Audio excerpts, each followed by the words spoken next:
You're listening to Happy Hour Hustle from the creative geniuses here at 834. We're funny, informative, and we swear. We talk all things marketing, communications, small business, plus we offer up hot takes on our industry, and whatever else we feel like talking about. So, grab your drink of choice. It's always 5 o'clock at 834. And crank it up. Hey everyone, welcome to another episode of 834's Happy Hour Hustle. Today we're diving into a powerful story of how businesses can step up when legislation falls short. I had the privilege of sitting down with Mark Peters, CEO of Butterball Farms, to discuss The Source, a nonprofit he established over 20 years ago in Grand Rapids.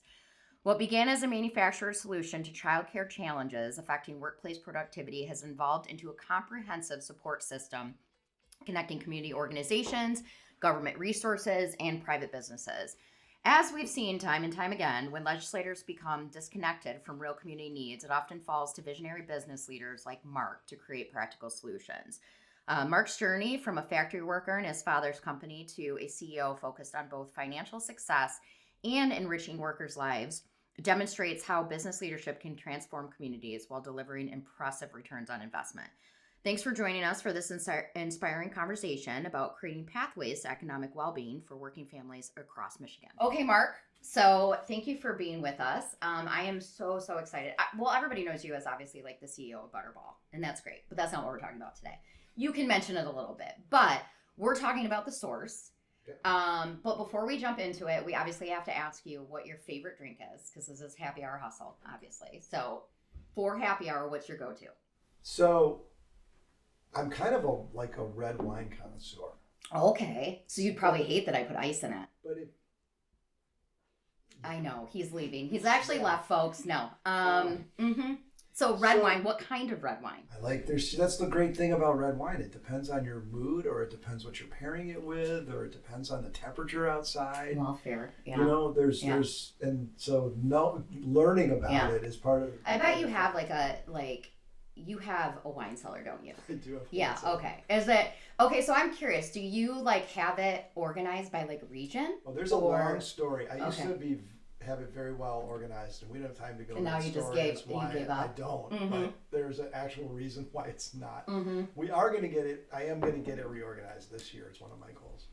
But if I had to drink a cocktail, so I'm not a big, I don't have that wine counts, but Renaissance, cocktail thing. So an old fashioned is kind of my go-to if we're sitting at the bar at the hour. Mine used to be red wine with ice. I mean, I still enjoy that. Good red wine. I know this goes against everything you believe in, but lately I've been drinking pomegranate margaritas. Ooh. I know, it's so random. And you don't put salt on the rim, you put sugar. Just so you know, Blue Water Girl makes it for me specially. So now they know me by name, which makes me seem like an alcoholic, but I'm not. Maybe I'm just there too much, but yeah, so that's mine. Not that you asked, but you really should try it. It sounds good. Yeah, actually. It really, and it's not too sweet. So can you not? So we have River in the studio with us today, folks. You'll see a picture of her. She'll be on the video, but she's going to be very annoying. So, she's a dog, by the way, just to be clear, she's a dog. Okay. So I want to talk about The Source, in your own words. Before I read the vision, yes. How would you describe The Source? I sort of describe The Source as being a resource for the member companies and employees. And when we started The Source, the goal was not to do anything, but to be a clearinghouse. Right? And a connector? And so one of the things you learn when you start doing this work is that, in general, people who live in poverty or the working poor, from a community perspective, their time is worth nothing. Yeah. And so when it's great when you say, hey, we have all these services in our community, whether they're government provided or nonprofit provided, that are available for people. Well, that's great, but if they're working, they don't have a whole day to stand in line and wait. Oh, I'm annoyed banks close at 5. So, our society's not set up for the working class. People that work during an actual 9 to 5 day. Yeah, exactly. The Source has become almost a concierge service. Yeah. So it actually gets people the services they need in a really time efficient way. So I'm going to read the vision, and then it's interesting because you initially kind of started it as to address the childcare issue. So I saw that in the notes. No, not really. And that's not, I don't recall that. Oh, well, it has been 20 years, so I'm just going to say you're wrong. Just kidding. That's No.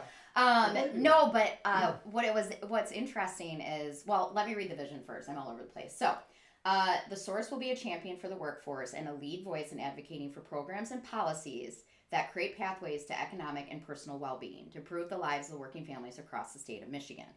What I find so interesting as a small business owner is you saw an issue and you went about trying to solve it or figuring out how you could solve it. And I tell people all the time, small businesses I think are often kind of overlooked or you hear about all the big businesses, but small businesses are the ones that are spending the most time in the community. They're the ones that are giving back to the community the most because they see the value. I mean, the whole reason 834, the building is where it is because this is where I purchased my first home.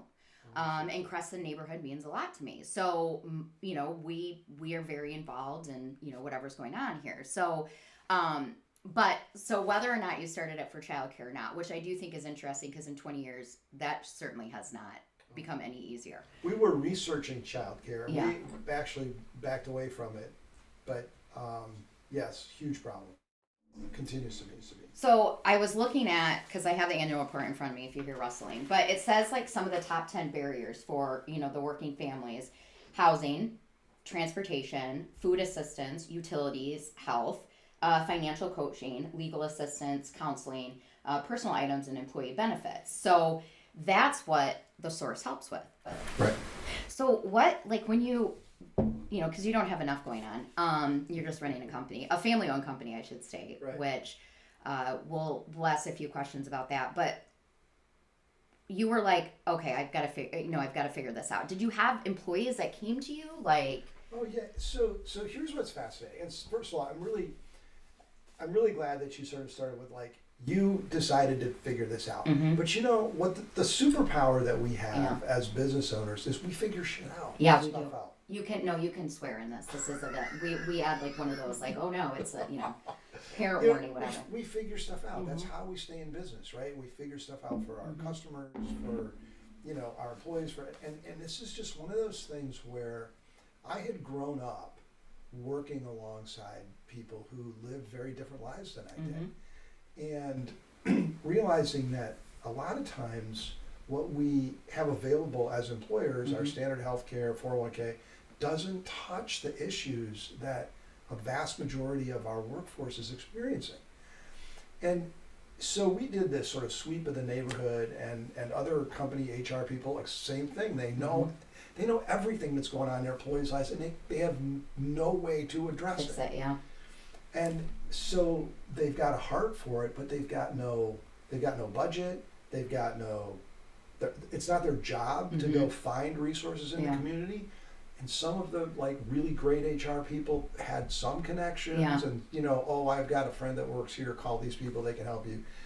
And it's like we have all of these resources in West Michigan, and there's not a great way for people to access what they need specifically and get the help that they need quickly in order to help them keep their job. Yeah. Because for a lot of people, those things that become life destabilizing end up costing them their job, and that's bad for them, and it's bad for their employer, right? And so we're a resource-rich community in West Michigan, and it's so fascinating to me that as entrepreneurs and business owners, we've never really applied our problem-solving skills to this workforce problem that a lot of us don't even know we have, because we don't really understand the destabilized nature of a lot of the people that come to work for us. Well, and a lot of times, like another good example of a community that also is very disconnected from different resources could be the veterans. Sure. There are a ton of organizations out there that serve veterans, but these veterans have no idea. There's and with the source coming in and saying like, okay, like we know this has an impact on the families. Obviously it has an impact on, the companies, because, then your workforce isn't stabilized and you've got people that can't show up, or they don't have, whatever. And one of the statistics in here that I thought was interesting is the member companies have seen an over 300% return.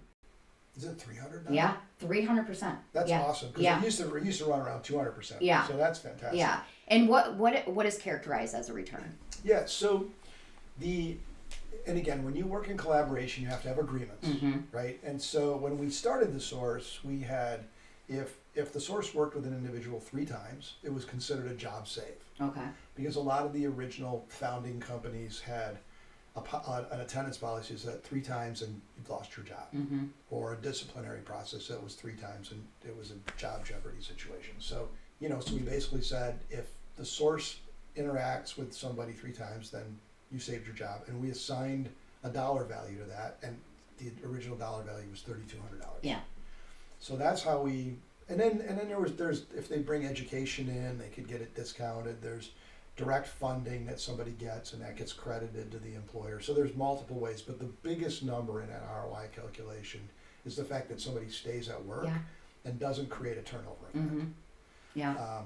And so the other interesting thing about when we started this out, one of the biggest problems that we had to solve in the first year was how were we going to fund this? Yes. Yeah. Right? And so we decided that we wanted to do it in what we call it an engagement model. So a lot of models are either like, what's your revenue?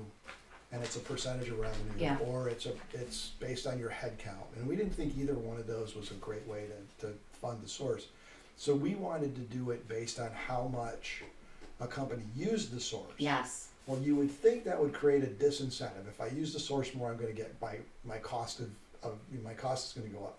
But our belief was that the more a member company engaged with the source, the better their retention would be, and therefore it would drive their value up.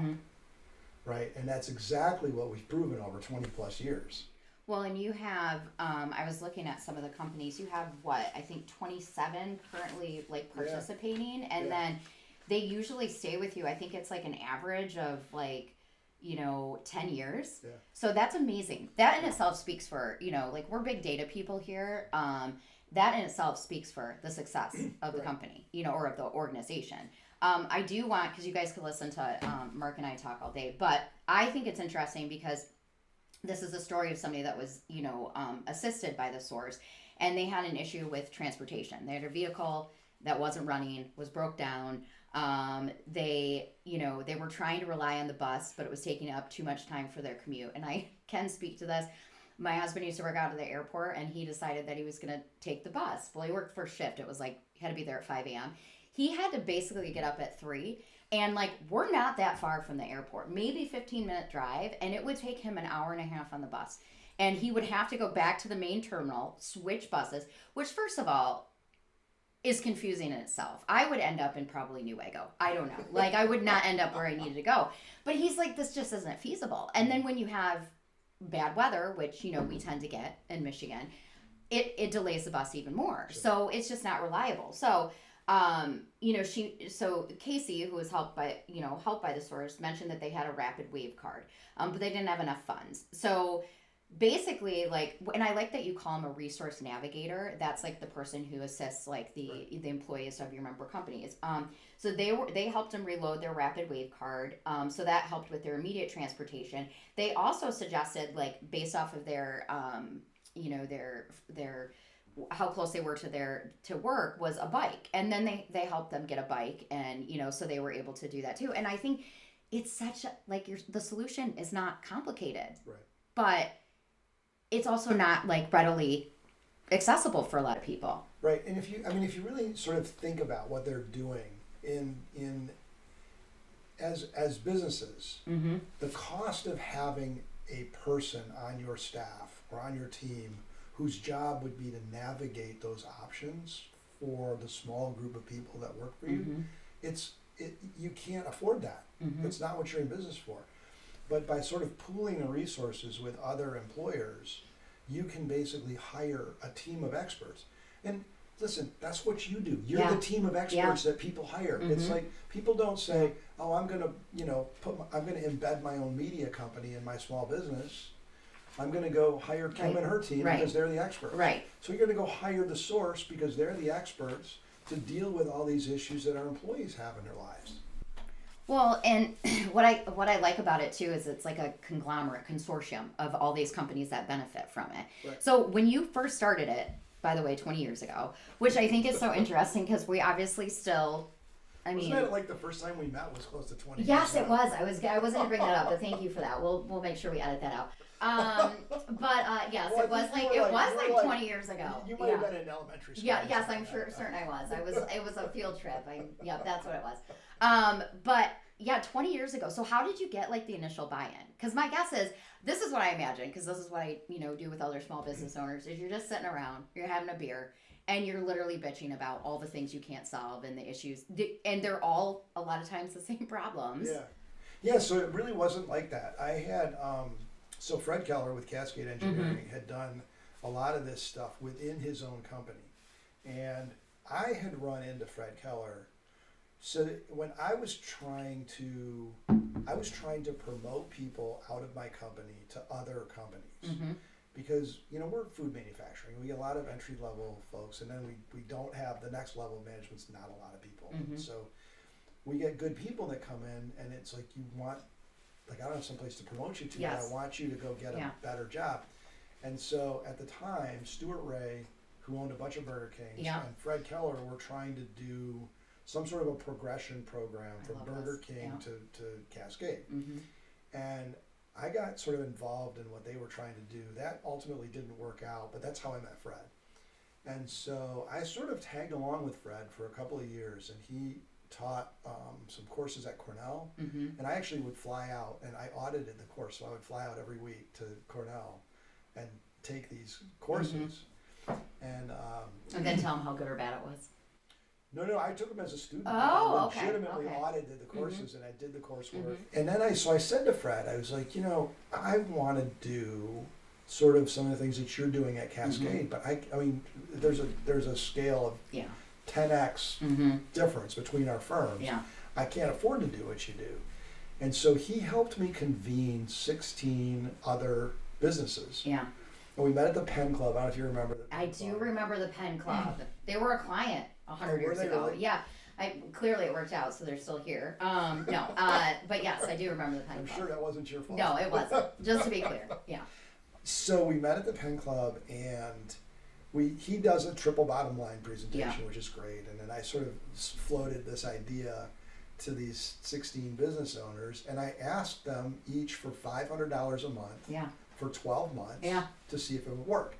And one of them was like, well, how'd you come up with that number? Because, Bob over here's got 300 employees and I've got 20. I'm like, look, it was unfair. I know for a fact that every single person in this room can write a $500 check once a month to see if this thing will work. And I got 8, 50% of the... I'd say that's pretty successful. I was gonna say, did you just pull 500 out of like nowhere? Because that's what I would have done. Kind yeah, of. 500 sounds good. Yeah, they can afford that. But it was sort of enough to hire an executive director. Is what we were looking at. It's like, how much would it take to hire an executive director to just start this thing? And we had no idea. Like this was like, I don't know how we're gonna do this, but if I can get some funding, we're gonna try. And so the guy, Andrew Brower, was our first executive director, and he came out of my HR team. Oh my gosh, that's hilarious. Okay. And really the first big problem that we had to solve was how are we going to get continuous funding from the member companies. And that was the biggest problem that we've been clearly finding all the resources and linking people up and doing the service and doing it well. But you have to build the foundation first. Right.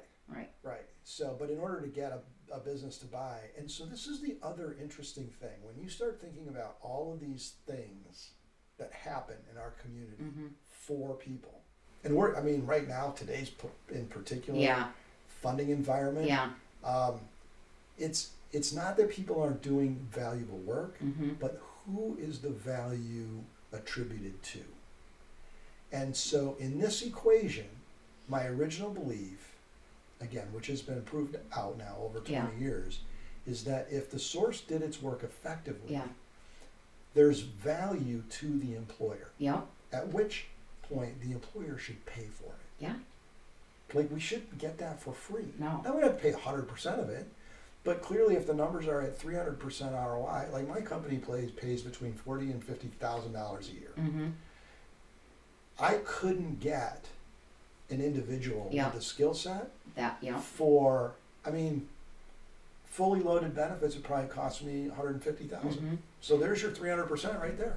And that's interesting because it's why you hire people that don't have the expertise that you have in-house. So it's Right. why you hire like a marketing firm. It's why Right. sometimes people outsource their HR or whatever it is because Or your taxes. yes, yeah. Or your legal work. Exactly. You know, you're not going to pretend to be an expert in everything. So when you realize like it's actually going to, I mean, it saves you a considerable amount of money, you know, and you know, with retention, even with attraction, like, you know, that kind of stuff. Yeah. So isn't it funny? Like this is one of the things that I told you when you first got here that you took something that has been an issue, in a lot of ways continues to be an issue that government couldn't solve, policymakers couldn't solve, legislators, you know, and you said, I have to figure this out. You had no idea where to even start. But that's what I love about small business owners. I mean, to be honest, like half the time we have no clue what we're doing, but we're so like scrappy and dogged that we're like, we're not going to fail. Yeah, and then you have these little experiences, and I'm sure you probably have a number of them over your life, but I was serving on a bunch of nonprofit boards, and one of the boards that I was serving on was going through this capital campaign. And so we hired a marketing firm to help us, you know, go out to the donors and make the pitch. Yeah. And what I realized was that we were really good at telling our story to our donors, and we were really bad at finding our clients. Yeah. And the light bulb went off that the clients that they were looking for worked for me. They were coming in my door every day. So why don't I just connect my employees to the services? Yeah. And that one light bulb was like, that's what we need. We're not resource poor in West Michigan. We've got a lot of like really great service-hearted people that do great work, but they're not very well aligned. And they're not very aligned with people who are already working. So best chance of success, get somebody who's working, stabilize them, let them move up, let somebody else move and do it again. Because the cost of turnover in itself, I mean, and it's just gone up. Yeah. Like we've calculated for our organization somewhere around $9,000 for somebody in the first 90 days. Yep. I don't want to calculate mine. And most employers don't want to. No, but I like that you're like, let me put and then you'll pay that to me. What I like too is, you know, it's not duplicative because, you know, you see some nonprofits where there's overlap or they're almost like they almost compete. And you said, we have the resources in the community. Right. We have everything, you know, and all we're going to do is be that navigator, which is brilliant, quite frankly, because we do have all of that, but a lot of people don't know how to find it. And if it's not easy, you're just not going to do it. Right. And so the interesting thing also about it for me, and again, this is now hindsight of 20 years, but it's, you almost get this like reinforcement effect because if the nonprofits are having a hard time finding their clients and you can send them the clients and you can keep them at work, but it actually sort of builds, it builds community, right? And it builds our resilience as a community when you do that. Source can tell you who the best providers are in a community, right? And which are the ones that don't follow through. Yeah. Well, isn't that funny? Let's publish a list. I'm just kidding. I do. Okay, so I want to read another story because I think this is. So this is Chris. Obviously, names have been changed to protect the witness. I'm just kidding. It's like a SVU, Law and Order, whatever. Okay, so Chris is an employee who's returning from maternity leave, and they reached out to the source because they're trying to figure out childcare for an infant. And as somebody who doesn't have children, I've watched countless people try and navigate this, and it gives me anxiety because there's so many providers out there. You don't know which ones are the good ones, like, you know. And so they took care of all of this for her. They got on the phone with her and said, okay, what do you need? What are your must-haves? And what's your criteria? That's what I love. They didn't say, well, this is what is available to you. They said, no, what's important to you, Chris? And then they went out and found those, you know, providers. And then, you know, assisted her in setting up like tours and like interviews of them, and then by making that connection and doing really the research and the hard work, then she was able to go back to work, and feel confident leaving her infant. You're leaving a human with someone else. You want to make sure that they know what they're doing. Yeah. So, but I think that's what is so cool about this is, this is, quite frankly, this is all stuff I could really benefit from. But it's like whether you have your cars broken down. I know, right? Okay, that leads into my next question. That's a good bridge. How can people, like companies, join? By contacting the source. Okay, just reach out to the source. And by the way, we'll put all the information online. I'm gonna put the annual report because it's fantastic. So kudos to Allison, who's the president and CEO. Because have you ever met Allison? I haven't. No. I probably should have interviewed her instead of you. Probably. Why are you here? Just kidding. She's a rock star, though. Yeah. Well, isn't that great when you find the right talent and you just let them loose? And this has also been like replicated across the country. Really? Yeah. So you became like a national model? So I'm on a board of a company that's like they operate. I call it sort of the Source Light model, but it's work-life partnership. Yeah. And they are, I think, in 23 states. And then we've helped launch a couple other communities that are patterned very closely after the Source. And are having, I was just out in Fresno with a group out there, Heartland Compass, and I think they have eight or 10 member companies, and they served 1,300 families last year. So, again, it's a model that is being distributed around the country, and people are embracing it. Employers are starting to see the value in doing this in a collaborative way, which is really cool. Well, and they're solving the problems that are in the community because, like, you see it firsthand, and you can't just rely on, like somebody else to the government to solve it. Because first of all, they don't move as fast as us as small business owners do. But, you're like, I know my employees are facing this right now, and I care about them because you see it firsthand. Right. That's why I was so excited to talk to you about it because, I think that's what makes West Michigan unique is how much we care. Also, we have a lot of nonprofits here. But also the fact that, like, when your employers are invested back in the community, that's when real change is going to happen. Right. So 20 years ago, that's crazy to me. I know, sorry, I keep aging you, but also me apparently. But that's just insane. Like, yeah, I think there's a couple things I think that are helpful to think about also is, you talk about small business, and I tend to talk about small and mid-market companies, but you sort of hinted at what I would call the word proximity. Yeah. Like you're close to the problem, or close to the people, or part of the community, which is all helpful. But one of the things that we're not very good at as employers is really understanding what goes on in our people's lives. Like I'll talk about this from stage, and lots of people don't know what the ALICE threshold means, or what the poverty level actually is. And then you're in a room full of entrepreneurs, and you're like, well, how many of you fall below the ALICE threshold? And you're talking to a room full of nobody does. Yeah. And then you ask them, well, how many people do you know that do? And most of the time they're kind of at a loss. Yeah. And I'm like, okay, let's just go through a list. Person that checks you out of the grocery store, person who cuts your hair. How about the teacher at your kids' schools? How about the person that's running your APAR department? All of a sudden it starts getting a little bit more real. But when we step back enough to understand that we know these people and a lot of them work for us, and you've got some proximity, now you start thinking about maybe I should have a little intentionality around this as well. Right? And I think that this model that we've built really enables people to address some of those needs in a really holistic and effective way, which is great. Well, I think sometimes, to like kind of play off of that or build on that, I think when you recognize the privilege that you have, that's when you can be truly effective in like making a difference, quite frankly. But so here's, again, let me ask you this. Like, when you go out to get a new client, how much research do you do about that client? Oh gosh. A lot. Well, I make somebody else do it, but yes, a lot. You have a process or a system. Yes, we do. For doing Yes, that, right? yeah. And what sorts of questions are you asking?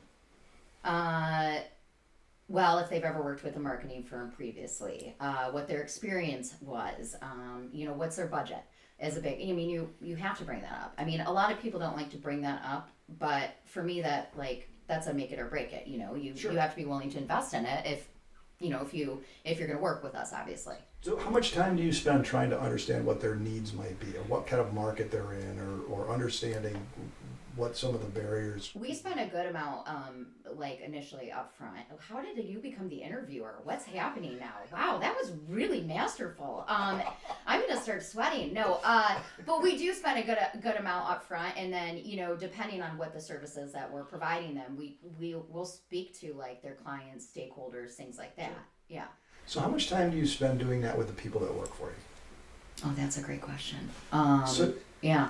So your point, yeah. We all do this. Mm-hmm. We all have this process around interacting with our customers. Yeah. So when people say to me, well, I just don't know how to think that way about my employees, I'm like, that's not true. Yeah. We all have, we have the skill set. Mm-hmm. We just don't apply it when it comes to our talent. And I think it gets harder the bigger you are. I mean, for us having a small team, we have like a culture committee. We have like, we have a lot of these discussions, and our workplace is very, open with talking about, things, but I think, as you get larger, I mean, there's even a difference between like, having 10 to 15 employees. Sure.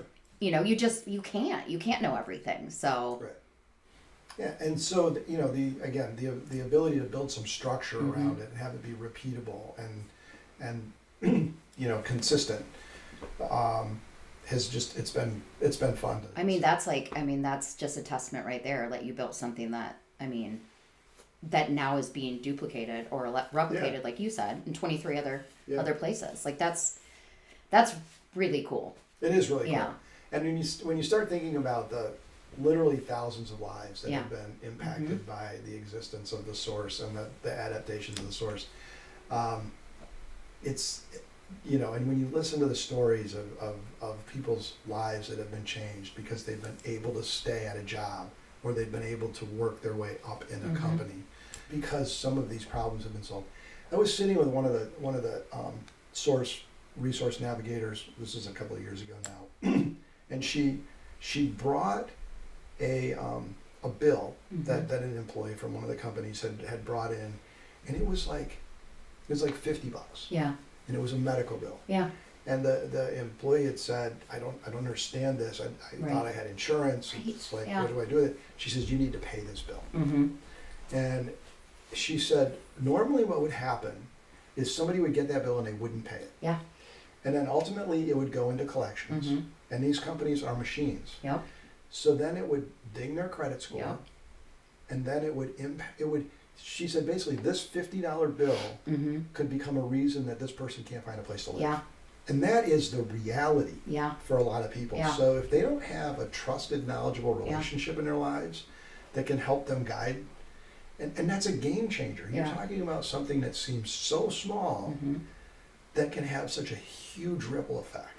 I knew somebody that worked at a manufacturing company. It was a furniture manufacturer, and they were working third shift. They couldn't afford the gas Right. to get to To work. work, so they rode their bike 8 miles each way, third shift. Yeah. Like In the just winter. in the winter. Yeah. Like just like you just to your point, like we just can't perceive that. We just can't like wrap our heads around it. So until you hear these stories, and that's why I wanted to read some of these that are in the annual report, because you think, oh well, this is simple, $50. No, it's not. Like if you don't understand it, and also like some systems are built to be confusing on purpose. I don't understand healthcare. Are you kidding me? Like so it and then you just feel dumb. So there's some, these resource navigators have built this level of trust and security, and that is like they are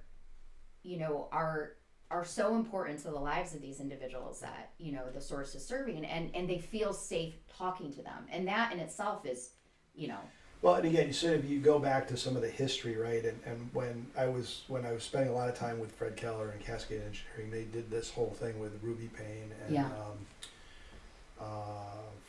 Framework for Understanding Poverty or Bridges Out of Poverty or something. I don't remember the exact title of her book, but they made this interesting point that people that live sort of in this, you know, working poor or poverty, they have relationships where they trust people. Yeah.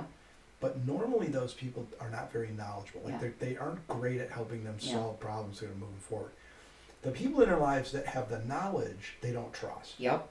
And so the missing component is the trusted, knowledgeable relationship. Yep. And that was really one of the founding thoughts about the source was we want those resource navigators to be trusted Yeah. and knowledgeable. Yeah. And I think they've done a fantastic job Yeah. of that. Yeah. 100%. Okay, so because Elena's giving me the it's time to wrap up. Okay, so you have a book. You wrote The Source. What? So you wanted to ask a policy question. I did, but I can't remember what it was. So let me give you some ideas of. So Okay. I'm not political and Yeah. I'm not a policy guy. Yeah. However, I will tell you that if our state federal government could help figure out Yes. the cliff effect. Yeah. So are you familiar with the cliff effect?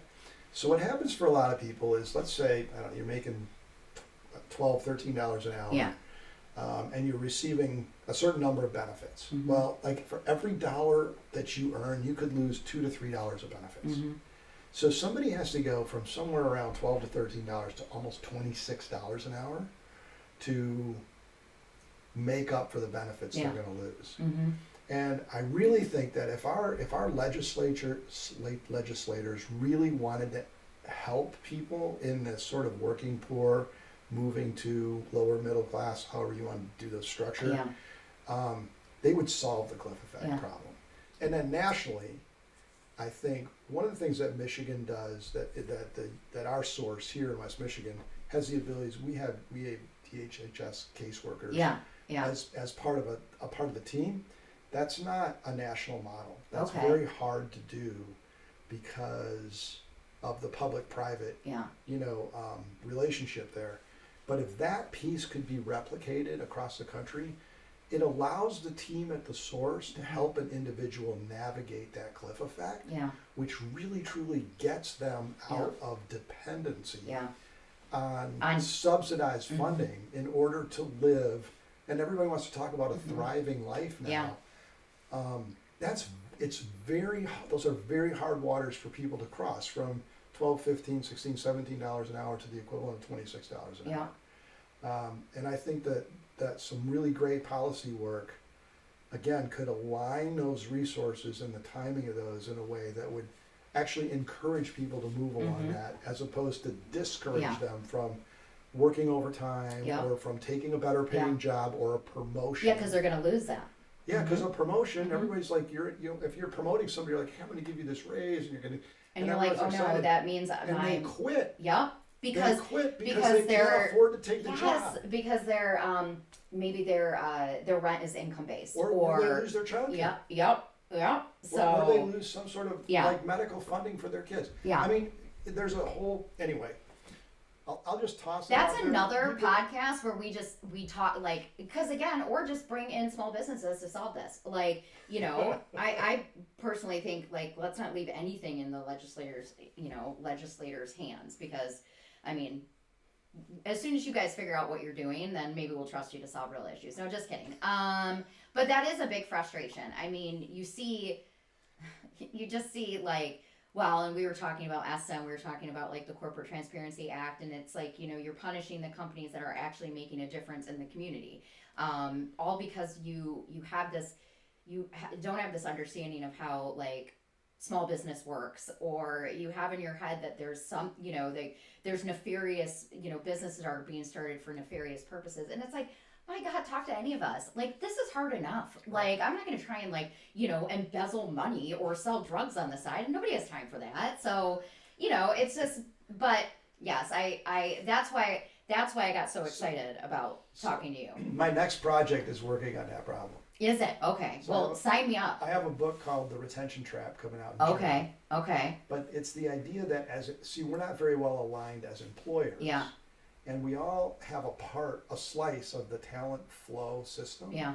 And if we were better at moving people between our companies, then we could affect some of that. Like if I knew what was the next company for one of my employees to go to that would give them the next set of wages and responsibilities, we can solve that problem. Again, we have all the resources in our community, they're just not very well aligned. Agree. I mean, I have several companies that like to recruit out of 834, so I would like a finder's fee personally. Pay me for training your people. Formalize the relationship. Yeah, I know, but that's actually a great idea. I really should. Make it be part of your value. That's a great idea. And we'll just rotate them into that is. Well, see, now this was all worth it. I just made money talking to you. I might have, possibly. I'll come back if it doesn't work out. But, okay, do talk about your book real quick, The Source. Obviously, you have another one coming out, The Retention Trap. But you obviously wrote The Source, to talk about this, all of this. So The Source is a fun book. It's really the story of how The Source started. It's a super easy read. I read it on Audible in, 2.5 hours. You have a good voice for Audible. You really do. It's a little bit more of a story, but it does get into, I think it gives people a window into what the lives of a lot of their employees look like. Okay. And why it's important as employers for us to be more intentional about how we understand those things and how we can be part of the solution. Love it. Okay, so I want to wrap up with what are you reading now? And then I'll tell you what I'm reading now because I've been telling everyone. Okay. So. And it does not have to be a business book. If you're reading romance novels, listeners want to know. Oh, really? You're like, well, 50 Shades of Grey. I'm just kidding. No. Listening to a book called All the Ways We Say Goodbye, but it's not really a romance novel. That sounds really depressing, actually. It's actually a really good book. Oh, okay. It's, yeah. What's that about?